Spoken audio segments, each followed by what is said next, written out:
মমতা বন্দ্যোপাধ্যায়কে ধ্বংস করার জন্য আমাদের এই পশ্চিম বাংলায় আমাদের যে সমস্ত বিরোধী দল মধ্যে খ্যাত এক নম্বর হচ্ছে ভারতবর্ষের জঞ্জাল পার্টি, তার নাম বিজেপি। আর একটা হচ্ছে ভারতবর্ষের লাল পার্টি, যারা রাম বামের বন্ধু, এবং আর একটা হচ্ছে কংগ্রেস পার্টি, যাদের কোনো অস্তিত্ব নেই। তারা সকলে মিলে একসঙ্গে এই প্রতিবাদ করবার জন্য এদের এই অন্যায় কাজগুলোর বিরুদ্ধে আজকে আমরা নামবো, এবং তারা সবাই মেনেছেন। আমাদের সভাপতি আমাদের এখানে সকলে মিলে আমাদের প্রত্যেক মানুষকে বুথে বুথে মানুষকে সবাইকে জানিয়েছেন, এবং আমরা লোক এখানে উপস্থিত হয়েছি। আমরা দেখলাম এমন লোক দাঁড়িয়েছে, একটা হিসাব তো দিতে হবে। আমরা কৃষ্ণগঞ্জ 2 নম্বর ব্লকের মানুষের কাছে আমরা জবাব চাইছি যে এত মানুষ আপনারা দিয়েছেন, আপনাদের কৃতজ্ঞ, আপনাদের প্রতি আপনাদের সম্মান জানাচ্ছি। তার জন্যে আপনাদের প্রাণ ভরা ভালোবাসা আপনাদের থাকলো।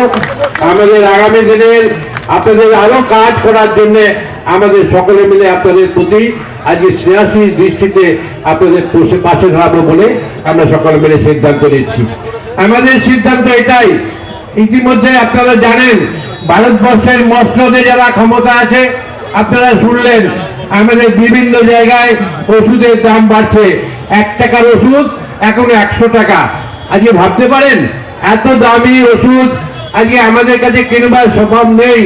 আজ মমতা বন্দ্যোপাধ্যায় আমাদের আজকে প্রায় 500 কোটি 50 আজকে এইভাবে আজকে লক্ষ মানুষের জন্য আজকে তিনি অর্থনৈতিকভাবে সহযোগিতা করছেন, এবং তাদের পয়সা লাগবে না, এবং 5 লক্ষ মানুষের জন্য টাকা তিনি অন্তত পক্ষে তাদের কোনো অসুবিধা হলে তাদের সহযোগিতা করবেন।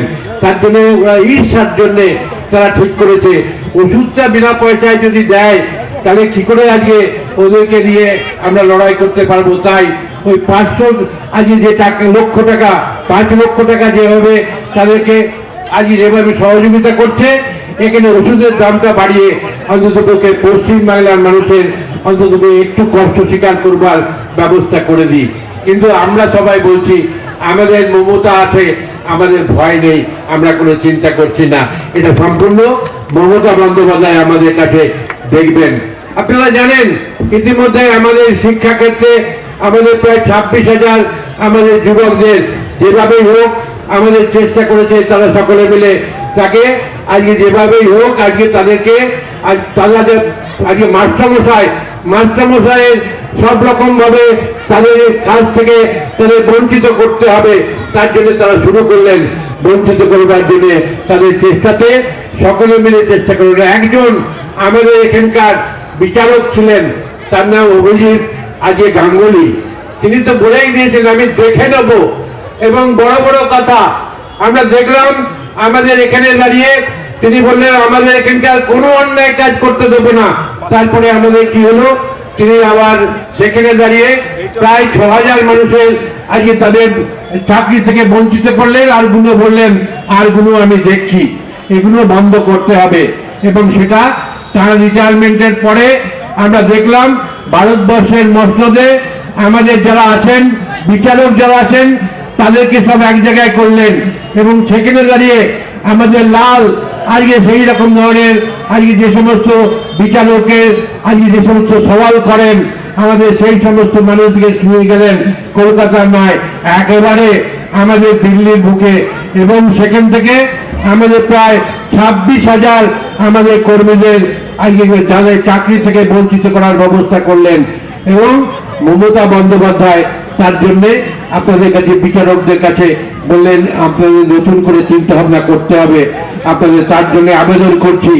এবং তার জন্যে আমরা দেখলাম যে আগামী আজকে প্রায় আজকে আমাদের ডিসেম্বর মাস পর্যন্ত আমাদের সরকারের কাছে দায়িত্ব দিয়েছেন আমাদের প্রত্যেকে আজকে চাকরির জন্য আপনাদের তাদেরকে আজকে সরকারকে বেতন দিয়ে রাখতে হবে, এবং এদের ভবিষ্যৎ কি হবে ভবিষ্যৎ ঠিক করবে আমাদের পশ্চিমবঙ্গ সরকার। আর আমি মনে করি এটা বাংলার মেধা, তাই এখানে দাঁড়িয়ে যারা চাকরি করে তাদের মেধা তো নিশ্চিতভাবে আছে, এবং তাদেরকে জানিয়ে রাখি নিশ্চিত আমরাও বিশ্বাস করি আগামী দিন আজকে যেখানে দাঁড়িয়ে পরীক্ষা হবে, এবং আমার রাজ্যের মুখ্যমন্ত্রী বলেছেন যে আমি নিশ্চিতভাবে ডিসেম্বরের মধ্যে আমি সবাইকে নতুন করে আজকে চাকরির ব্যাপারে আজকে চেষ্টা করব। আমি মনে করি সবাই চাকরিতে করবে, আরো অনেক ছেলের চাকরি হবে, এর নাম মুখ্যমন্ত্রী মমতা বন্দ্যোপাধ্যায়। আমরা তাই বলছি, নতুন করে পশ্চিমবাংলায় আজকে যুবকরা চাকরি করবে, যুবকরা উন্নতি করবে, নতুন করে পশ্চিমবাংলায় বহু মানুষের চাকরি হবে। এবং এটার জন্যই মমতা বন্দ্যোপাধ্যায় সকলকে নিয়ে চিন্তা ভাবনা করেছেন, বাংলাকে নতুন ভাবে তৈরি করবার জন্য। বাংলা আছে, বাংলা থাকবে, তার জন্য আপনারা সবাই জানেন, আপনারা প্রত্যেকেই জানেন, লক্ষ্মীর ভান্ডার আমাদের ঘরে ঘরে, বিনা পয়সায় আপনাদের কাছে খাদ্য আমাদের ঘরে ঘরে, আমাদের প্রত্যেকের বাড়িতে বাড়িতে বিনা পয়সায় আমাদের পড়াশুনোর আজকে টাকা পয়সা সমস্ত কিছু আজকে প্রত্যেক ঘরে ঘরে। এই সমস্ত বিষয় নিয়ে উন্নয়নের জন্য মমতা বন্দ্যোপাধ্যায় আপনাদের পাশে গিয়ে লড়াই করতে চান এবং এই বাংলার উন্নয়ন এইভাবে এগিয়ে নিয়ে চলতে চান। তার জন্য বলছি, কোনো রকম অন্যায় আমরা বরদাস্ত করব না। আমরা, আপনারা জানেন, প্রতিবাদের ভাষা আজকে সব জায়গায় দাঁড়িয়ে যারা ষড়যন্ত্র করে আমাদের কাছে ধর্ম নিরপেক্ষ এই পশ্চিমবাংলার যে মানুষে মানুষে গন্ডগোল বাজানোর জন্য চেষ্টা করেছে, সেখানে দাঁড়িয়ে আমরা সবাই জানি, আমরা প্রত্যেকে নিজের নিজের এলাকা সুন্দরভাবে রেখেছি। আমরা বিশ্বাস করি এখানে আমাদের, আবার বলছি, মমতা বন্দ্যোপাধ্যায় আছে। এখানে যত বড়ই আমাদের আজকে ওয়াকফ বোর্ডের নামে আমাদের অন্যায় যে কাজগুলো আজকে আমাদের লোকসভায় আজকে তিনি নিয়ে এসছেন, সমস্ত কিছু মানুষের আজকে মঙ্গলের ব্যবস্থা যদি কেউ করতে পারেন, সেটা হচ্ছে আমাদের। এর জন্য দায়িত্ব আমাদের রাজ্য সরকারের উপর দিয়েছিল, কিন্তু সে রাজ্য সরকার ঠিক করেছে আমরা কোনো মানুষের কোনো অন্যায় করতে দেব না। এটাই হচ্ছে পশ্চিমবঙ্গ সরকার। বাংলায় কোনো মানুষের উপর কোনো অন্যায় হবে না। বাংলায় সব মানুষ আমরা এক হয়ে থাকবো। যারা অন্যায় করার চেষ্টা করেছে আজকে সেটা আজকে যেভাবেই হোক, আমাদের নেত্রী মমতা বন্দ্যোপাধ্যায় মানুষকে রক্ষা করেছেন। তার জন্যই আপনাদের কাছে বলছি, আমরা ভালোভাবে থাকবো। এই বাংলার উন্নয়নের জন্য আমরা এগিয়ে বাংলা এবং এই বাংলাকে নিয়ে আমরা সকলে মিলে সারা ভারতবর্ষের মানুষের থেকে এগিয়ে যাব। তাই তো আজকে বাংলার মানুষ বলে, মমতা রাও দেশ বাঁচাও। আজকে মমতা বন্দ্যোপাধ্যায়কে নিয়ে যাবে, আমরা বলি না, মমতা বন্দ্যোপাধ্যায় বাংলার উন্নয়ন করবে, আর কারো উন্নয়নের দরকার নেই। কারণ ওরা আজকে উন্নয়ন চায় না, মানুষের সর্বনাশ চায়। তবে নিশ্চিতভাবে এইভাবেই বাংলার উন্নয়নগুলো অন্যান্য রাজ্যে পৌঁছে দিয়ে ভারতবর্ষের উন্নয়নের নিরিখে আমরা সবাই মমতা বন্দ্যোপাধ্যায়কে নিয়ে এগিয়ে যাব। এইটুকুই আপনাদের কাছে বার্তা দিয়ে সকলকে ধন্যবাদ জানিয়ে, আপনাদেরকে ধন্যবাদ জানিয়ে, আপনারা যে মিছিল, বৃহত্তর মিছিলে আপনারা যে উপস্থিত হয়েছেন, আমি আমার হিসাব দিয়ে বলছি, এখানে প্রায় রাস্তার ধারে প্রায় 50,000 মানুষ এবং রাস্তার মিছিলে আমরা সবাই মিলে আপনাদের দেখেছি।